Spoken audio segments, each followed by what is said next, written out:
നമുക്ക് ഈ ലെക്ചറിൽ നെഗറ്റീവ് സ്ലൈസിങ് എന്താണെന്ന് കാണാം. Slicing when start or end index is negative. അതിനെ നമ്മൾ നെഗറ്റീവ് സ്ലൈസിങ് എന്ന് പറയും. L equal to 1 2 3 4 5 6. L -1 to -3 -1 എന്ന് പറഞ്ഞാൽ -1 തൊട്ട് -3 വരെ നോട്ട് ഇൻക്ലൂഡിങ് -3 നമുക്ക് പ്രിന്റ് ചെയ്ത് തരും. 5 6 അതിനെ നമുക്ക് റിവേഴ്സിൽ പ്രിന്റ് ചെയ്ത് തരും. ഇവിടെ സ്റ്റെപ്പ് സൈസ് -1 ആയതുകൊണ്ട് 6 5 നമുക്ക് ഔട്ട്പുട്ടിൽ കിട്ടി.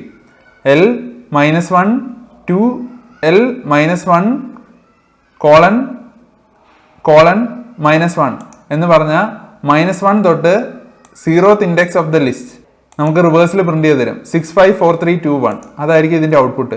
L -3 -1 ലാസ്റ്റ് ഇൻഡെക്സ് തൊട്ട് -3rd ഇൻഡെക്സ് വരെ -1 -2 -3 നോട്ട് ഇൻക്ലൂഡിങ് -3 അതായത് 5 6 അത് നമുക്ക് റിവേഴ്സിൽ പ്രിന്റ് ചെയ്ത് തരും.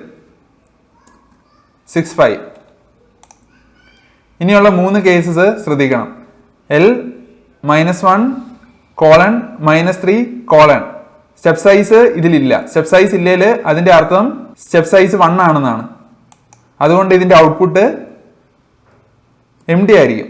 നമ്മൾ പ്രതീക്ഷിക്കുക -1 തൊട്ട് -3 വരെ തരുമെന്നാണ്. അതായത് 4 5 6 തരുമെന്നാണ് നമ്മൾ പ്രതീക്ഷിക്കുന്നത് ഇത് കാണുമ്പോൾ. പക്ഷേ നിങ്ങൾ ഓർക്കേണ്ടത് ഇവിടെ സ്റ്റെപ്പ് സൈസ് തന്നിട്ടില്ല. അതിന്റെ അർത്ഥം അത് 1 ആണ്. അതുകൊണ്ട് ഇവിടെ എം ഡി ലിസ്റ്റ് ആണ് നമുക്ക് കിട്ടിയത്. L -3 ഇതിന്റെ അർത്ഥം എന്താ? -3 തൊട്ട് ഫ്രണ്ടിലോട്ട് 4 5 6 അതായിരിക്കും അതിന്റെ ഔട്ട്പുട്ട്.